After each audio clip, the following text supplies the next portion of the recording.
Hello നമസ്കാരം. നദാസ് homely കിച്ചണിലേക്ക് എല്ലാവർക്കും സ്വാഗതം. അപ്പം നമുക്ക് ഇന്നത്തെ കാറ്റത്തെ കിളിക്കൂടിൻ്റെ കഥയില്ലേ, നിധിയെ കൊണ്ടുവരാനായിട്ട് ഇയാൾ വന്നിരിക്കുകയാണ്, നിധിയുടെ അച്ഛൻ വന്നിരിക്കുകയാണ് കേട്ടോ.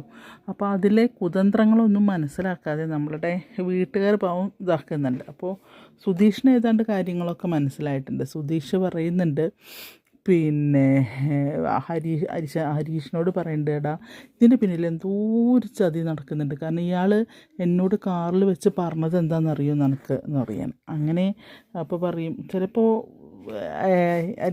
സുധീഷേട്ടന് തോന്നിയതോന്ന് തോന്നിയതൊന്നല്ല, സംഭവം സത്യമാണ്.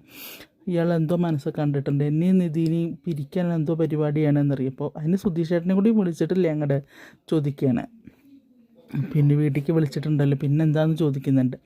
അങ്ങനെ ഹരീഷ് എന്താണ് പിന്നെ രണ്ടാളും കൂടെ സംസാരിച്ച് നോക്കുമ്പോഴേക്കും നിധിയുടെ അച്ഛൻ അങ്ങോട്ട് വരുന്നുണ്ട്. അപ്പോൾ ആദ്യം അയാൾ പറയുന്നുണ്ട്, ഞാൻ പോകുന്നില്ല, ഞാനും എൻ്റെ മോളെ കൂടെ ഇവിടെ നിൽക്കുകയാണ്, ഒരു ദിവസത്തെ കാര്യമല്ലുള്ളൂ, ഞാനിവിടെ നിൽക്കുകയാണെന്ന് പറയുമ്പോഴും ഭാസ്കരനും ക്ലിക്ക് ചെയ്യുന്നുണ്ട്. ഇതെന്തോ ഇതിന് പിന്നിൽ ഒരു കള്ളത്തരണ്ട് എന്നുള്ളത് മൂപ്പർക്ക് മനസ്സിലാവുന്നുണ്ട് കേട്ടോ.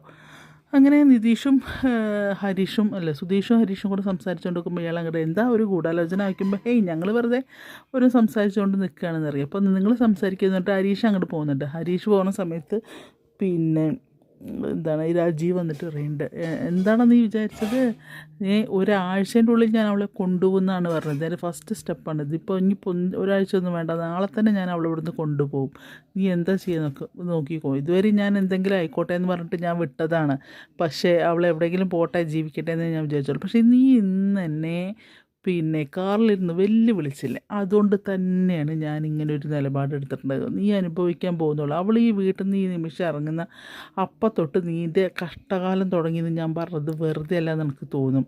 പിന്നെ ഈ നിൻ്റെ ഏട്ടൻ വെച്ച് വിളമ്പി തന്ന ഭക്ഷണവും കഴിച്ച് ഈ കുപ്പത്തൊട്ടിയിൽ വന്ന് കിടക്കാൻ എനിക്കെന്താ വട്ടല്ലേ ഇതൊക്കെ ചോദിക്കാൻ കേട്ടോ. അപ്പോൾ അത് കഴിഞ്ഞപ്പോൾ സുധീഷിനൊന്നും പറയാനില്ല, വാക്കുകൾ കിട്ടുന്നില്ല. കാരണം അയാൾ കൊമ്പത്തെ രാജീവല്ലേ.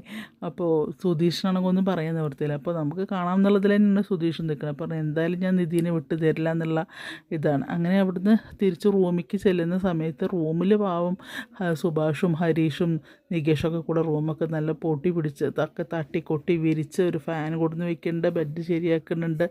അപ്പോൾ പറയാം, നിങ്ങൾ റൂമൊക്കെ ശരിയാക്കി വയ്ക്കുമ്പോൾ അതെ. അപ്പോൾ പിന്നെ എന്താ നിങ്ങളെവിടെ കിടക്കണമെന്ന് വെച്ചാൽ അവിടെ മതിയല്ലോ പറയുമ്പോൾ, അതൊന്നും പറ്റില്ല സാർ, സാറ് നന്നായിട്ട് തന്നെ കിടന്നോളൂ എന്നൊക്കെ പറയുന്നുണ്ട്. അപ്പോൾ നിധിയോട് പറയണ്ട, മോളെ എനിക്ക് ഡ്രസ്സൊന്ന് ചേഞ്ച് ചെയ്യണം, മോൾ പോയിട്ട് കാറിൽ എൻ്റെ ഡ്രസ്സ്